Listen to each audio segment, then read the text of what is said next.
you tell the difference between a hot tear and a cold tear? Well, a hot tear will usually leave a straight band around the perimeter or follow the circumference of the tire in this direction. So this wear pattern, this band, will obviously be hopefully a consistent difference. Like the MV, that came up and down in a wave pattern. So we know that the shock rebound-wise is actually pretty good because there's a small scalloped edge here. A hot tear will always come and have this clear band and then go into the center of the tire. Oh, the tear characteristic is going like this. Yeah, so this tire is gaining too much tire pressure and it's actually tearing into the middle of the tire and melting the tire. As it melts, it's going to follow centrifugal force and go into the middle of the tire. And so a cold tear pattern goes the other way? A cold tear pattern looks like a fingernail shape. It's a half moon, and it will cut immediately up to 1 millimeter into the tire within 10 minutes. And hopefully we can find a cold tear here today and look at that. But these are two completely different wear patterns. This can also be confusing because it does also represent an incorrect spring. So what we'd have to do is measure the sag on this bike, make sure the sag's in the ballpark. That eliminates the spring from the equation, and then we know hot tear. It's a hot tear. No ifs, ands, or buts. That's what it's all about in this instance.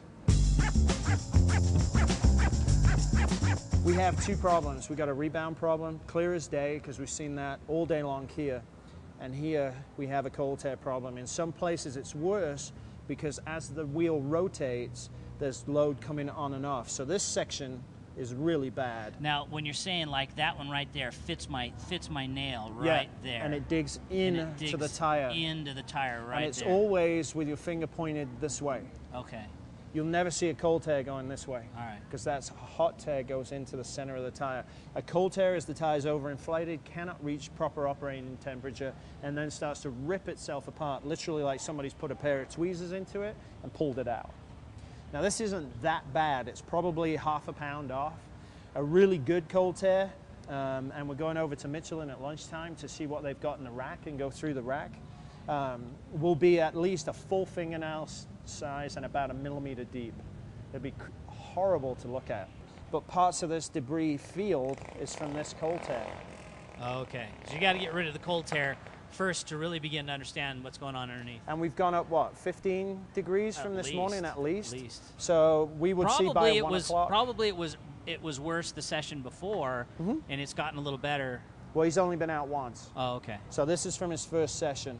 Depending on what compound this is, if it's a PR4 or 5, like I said, Michelin's are sensitive to half a pound of pressure. Okay. But in this instance, as we warm up through the day, this will disappear, and it'll just be left with a rebound problem in the back. Problems. Okay. There is a cold tear here, but it's not very evident.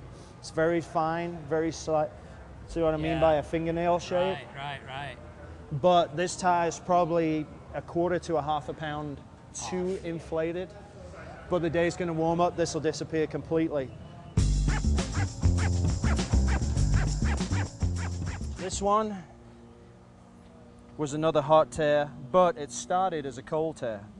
So the pressure was just shy, so you could dig into the tire. Right.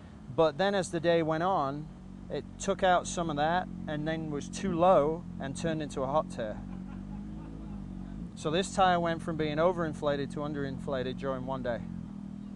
Just by looking at remember the finger shape mark? Yeah. But then the 45 coming into the middle of the tire. So the pressure differential where this was set for the morning was wrong, and then the way the ambient temperature changed throughout the day, especially with the track temperature, it got to be too soft. That's why Michelin's are sensitive to 1/2 pound. You've got to track it constantly. And if you do, they're a great tire, works great, but you've got to keep really on top of data. So you as the day progresses, then you're saying with the Michelin's, you've got to watch your tire, watch what's doing, and then change the pressure. Yeah. So on this one, what we've got now, this is a front. This is a front. We've got a tear that follows the circumference of the tire, and you can see it really it radiates a little bit into the middle. Yeah. So what's going on here with this particular motorcycle? There's too much weight on the front wheel. This tear is caused by the front end being too soft, the back end being too high, So when it goes into the corner, it plows or stalls and then goes. Once the weight goes back away from the front wheel. So a geometry tear. The entire time it's up in the air, it's causing this tear. Yeah, the back is forcing all the weight onto the front tire. The front tire collapses, the sidewall goes, and you've got this wear pattern where it shows the front tire is physically sliding on the ground. Now, it's very slight, and the rider probably had no clue of what was going on, because the transfer between the tire stalling on corner entry and turning was probably 0.2 of a second, and they're busy looking at their apex or going beyond to see where the next corner is, so they wouldn't even have felt this. So anytime you see a tear like this that follows the circumference of the tire, it's probably 5 millimeters wide, it's a geometry tear, saying there's too much weight on the front tire. Okay.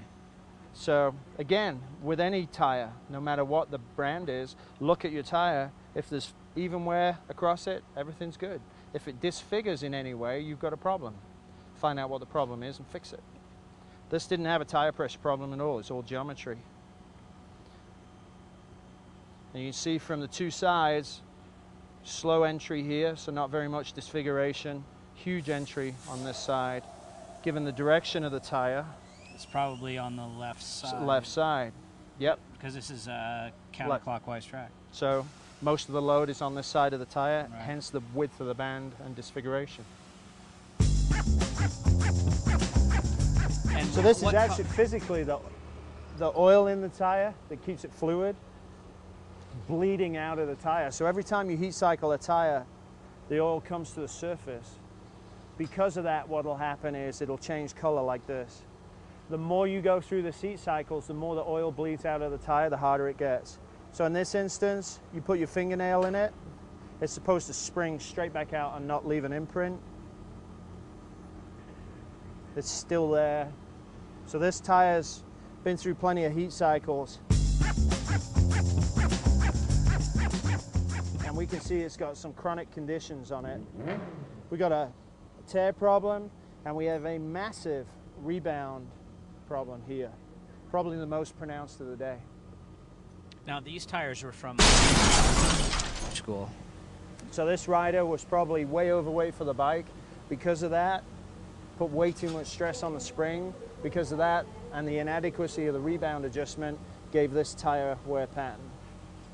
And if you look, it's even on the top of the tire where the thing was bouncing down the road. Oh, so it's bouncing, grip up in the gone. air, grip up in the air, grip up in the air. So this was somebody way overweight for the bike.